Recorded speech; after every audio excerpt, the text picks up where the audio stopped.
So here we are on top of the henge now, looking out towards where we were stood earlier.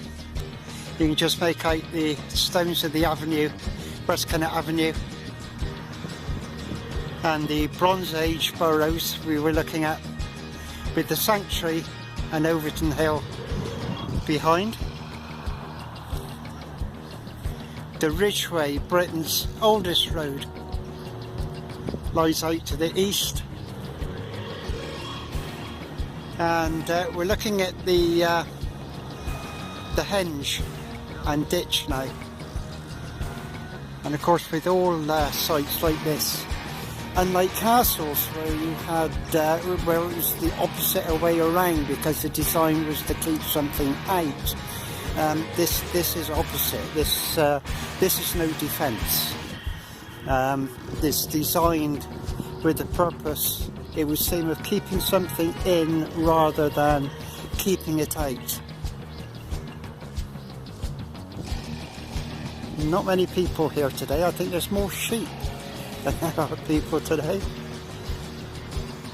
And we're looking down now at the southern entrance, where we would have, if we were walking the West Kennet Avenue, this is where we would have come in to the site.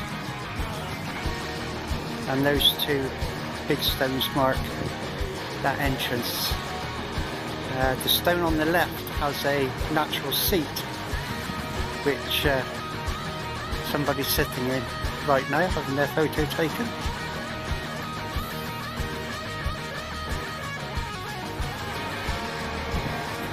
Okay, now they've finished their photo shoot, we'll take a walk down and have a look.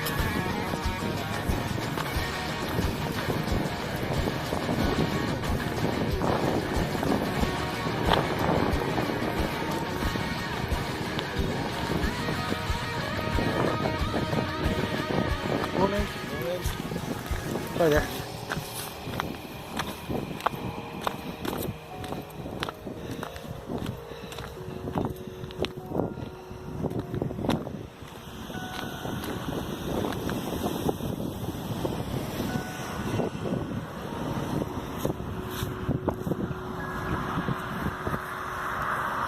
So this is where we would have walked in ancient times into the site, before the roadways being put in, of course. And I'm going to point something out to you, because if we follow the contour of the henge as it comes round, and you really need to be here in person to appreciate what I'm saying, but the henge comes in where they put the roadway in. The henge was pulled in, and which changed the view we get as we look out. And the reason why I point that out is we think with the henge in its original position, one could have sat in that seat, that natural seat there, at the winter solstice, and we could have actually witnessed the sunrise and the solstice sunset from that one place. Slightly obscured now, but it's still a good place to sit on the winter solstice.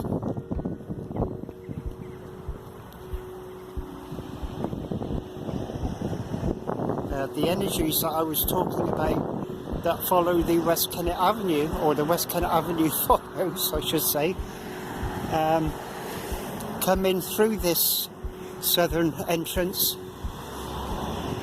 Difficult to get there at the moment because they've roped it off. It's ground erosion control. It happens every winter or following a lot of rain.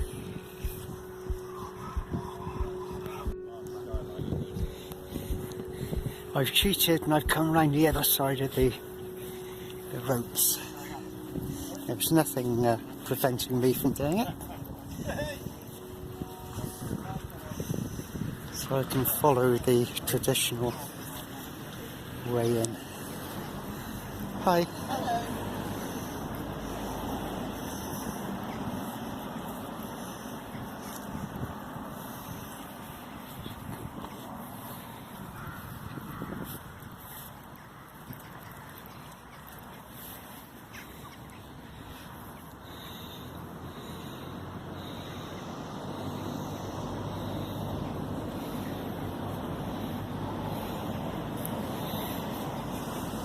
This is the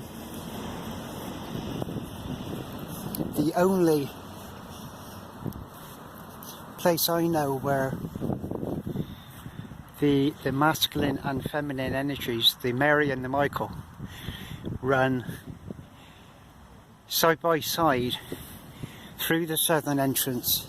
They run together for about 400 yards to the big marker there, which marks the obelisk, where the obelisk stood.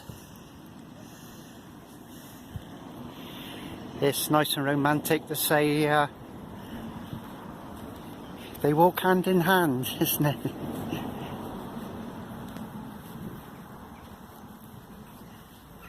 You see the symbolism on this centre stone here. To me it looks a bit like a wolf. Many people say it's a horse. It can be anything you like, actually. And down on the left hand side you can see the eye, bridge of the nose and the mouth. We've got a face on that bottom corner. And on the bottom left corner we can make out another face. The eyebrow, eye, nose, mouth. Yeah, on the bottom, right down on the left hand corner there.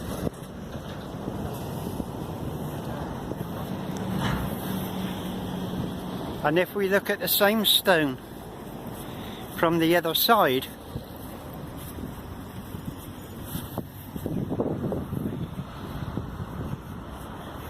we see a rabbit or a hare.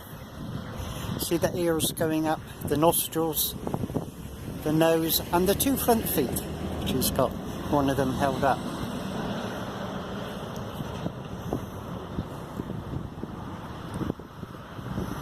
And this stone on my right,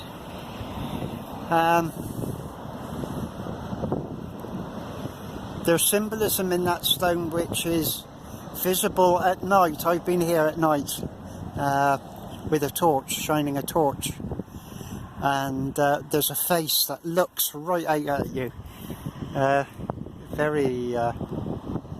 Really gets the imagination going.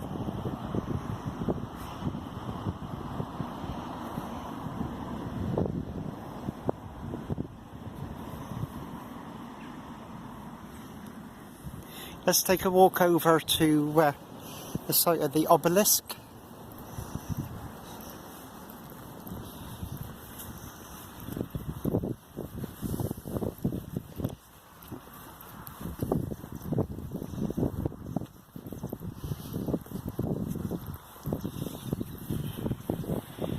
Hey little fella, it's okay.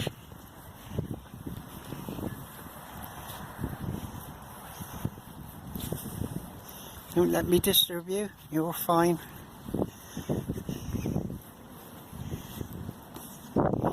Terence Meaden once conducted a documentary for the BBC because he had a theory which he was proved right.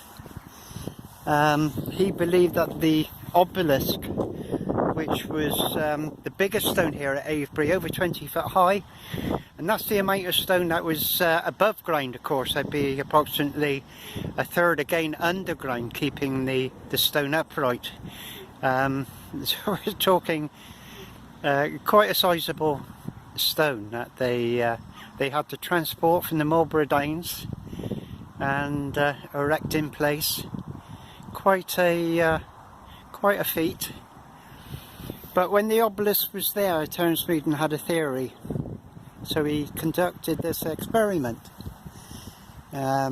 recorded by the BBC, and it was found that, when I say he reconstructed it, what he did is he built up, because they had sketches of what the obelisk looked like when it was in place, and he rebuilt using cardboard boxes, and it was found at the spring equinox, the time of new life, the equinox sunrise, the sun came up and the obelisk cast a shadow, and it cast a shadow on that stone over there, which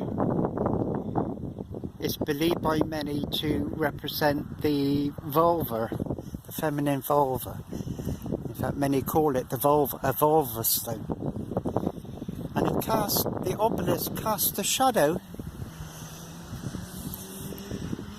which just touched the vulva stone, which of course is a fertility sign. It's representing new life, or celebrating new life at the time of year, at spring.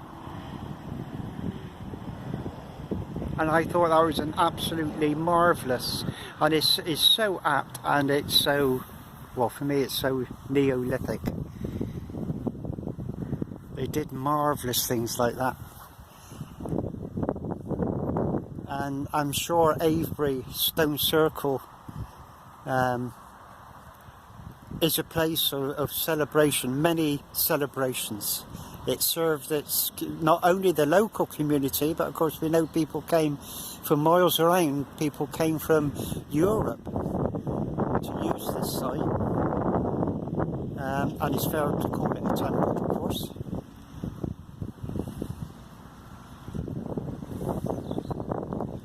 For not only worship but celebration. And what better celebration than to celebrate the animal world and new life and all that the earth gives us.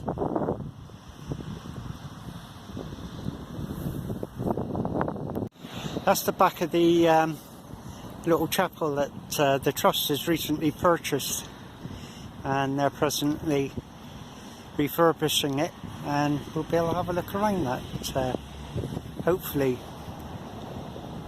later this year or next.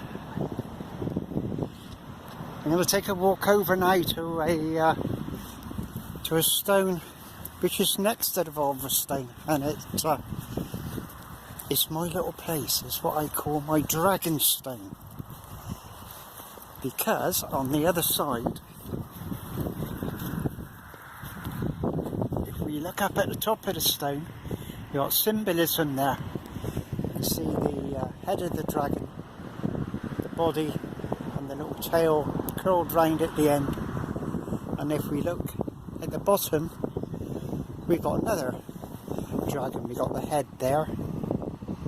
See his little nose, his body coming along, and it looks like his wings are sort of folded round.